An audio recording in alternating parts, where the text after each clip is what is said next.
Imagine the weight of it. You are standing in the flickering half-light of a tent in the Sinai wilderness. The air smells of incense, frankincense, and the metallic tang of blood from the altar outside. You are looking at a man dressed in garments that seem impossible for a group of wandering refugees to possess. He is the high priest, and on his chest sits a square of fabric, the breastplate of judgment. It is heavy. It pulls at the shoulders. But the weight does not come from the gold thread or the twisted linen.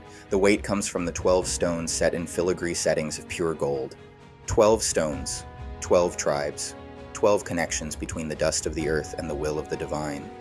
For thousands of years, scholars, gemologists, and theologians have argued over what these stones actually were. We see the names in the King James Bible: sapphire, emerald, topaz, and we think we know what they are. We are wrong. When the high priest stepped into the Holy of Holies, the light from the menorah did not hit a modern blue sapphire. It did not sparkle through a faceted clear diamond.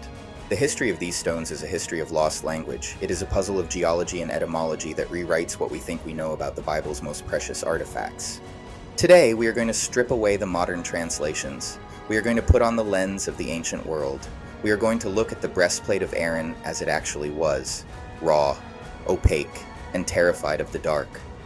To understand the stones, you have to understand the mind of the ancient gemologist. They did not have spectrometers. They did not care about chemical composition.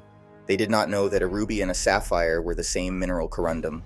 To the ancients, a stone was defined by two things: its color and its character. If a stone was green, it was often called emerald or jasper. If it was red, it was sardius or carbuncle. This is where the confusion begins. This is where the translation breaks down. When the Septuagint scholars translated the Hebrew Bible into Greek in the 3rd century BC, they were already guessing. They were trying to match Hebrew words like odom and pitta to the Greek stones they knew. But the geology of the ancient Near East is specific.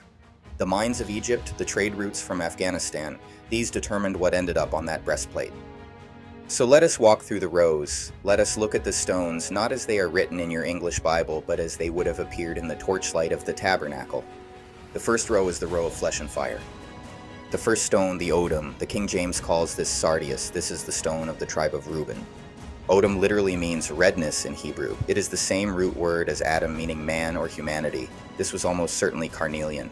Imagine a stone the color of dried blood, opaque, waxy. It is not a flashy gem. It feels smooth and warm to the touch. Carnelian was the stone of life in Egypt, found in abundance in the necklace of every noble. It represents the raw red earth of man. Next to it sat the Peridot, the topaz.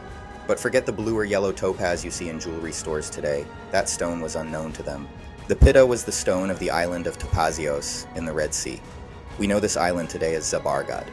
And Zabargad is famous for one thing: Peridot. This was a large, oily, olive green stone. Peridot has a strange glow to it. The Romans called it the evening emerald because it seemed to glow even in low light. In the gloom of the tabernacle, this stone would have looked like a green cat's eye watching the priest. And the final stone of the first row, the baraketh, the carbuncle. The word baraketh means lightning flash. This is likely red garnet, but not just any garnet. We are talking about almandine garnet, deep dark, almost black until the light hits it. And when the light hits it, it flashes with a fierce internal red fire. A flash of lightning in the dark. So the first row is red earth, olive green glow, and a flash of fire.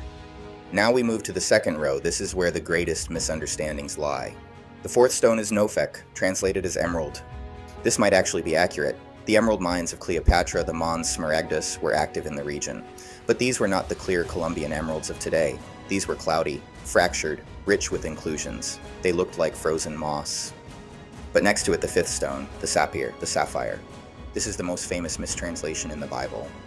The ancients did not have what we call sapphire. They had no way to cut it. When the Bible speaks of sapphire, it describes it as the pavement under God's feet. The Roman historian Pliny describes sapphires as having spots of gold, blue with gold spots. That is not corundum, that is lapis lazuli. The breastplate did not hold a transparent blue gem. It held a piece of the night sky. Lapis lazuli imported all the way from the mines of Afghanistan, deep royal blue flecked with pyrite crystals that sparkled like stars. It represents the heavens. And then the sixth stone, the yahalom, the diamond. This is impossible. A diamond is the hardest substance on Earth. The technology to engrave a name into a diamond did not exist until the Middle Ages. You cannot scratch a diamond with bronze or iron tools. So what was the yahalom? The root word implies striking or hammering. It was a hard stone. Most gemologists agree this was massive rock crystal or quartz, clear ice cold and hard enough to break other stones. It represented clarity, a window into the divine. We move quickly now, descending into the earth. The third row, the leshem, the ligure, a mystery stone, likely jacinth, a form of orange zircon. The shebo, the agate. This is the common stone, banded, complex, chaotic. It represents the complexity of the tribe. The alama, the amethyst. This is one of the few that has remained constant. The purple quartz, the stone that was believed to prevent drunkenness to keep the mind clear for prophecy. And finally, the fourth row, the foundation. The Tarshish, the beryl. This was likely aquamarine or perhaps the yellow heliodor. The stone of Tarshish implies it came from overseas, from the great ships of the Mediterranean. It is the color of the sea. The shoham, the onyx. Black and white banded onyx, the stone of memory. 2 names were engraved on the shoulder stones of the ephod made of this same material. It is stark, high contrast, black and white, good and evil. And the final stone, the yashbe, the jasper. We think of jasper as red, but the ancient iaspis was almost certainly green, a rich, opaque, waxy green stone. It represents life endurance and the earth itself. When you put it all together, you don't have a jewelry box. You have a grid.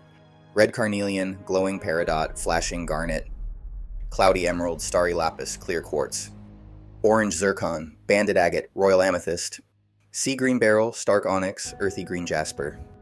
These stones were not chosen for their monetary value. They were chosen because they encompass the entire spectrum of creation.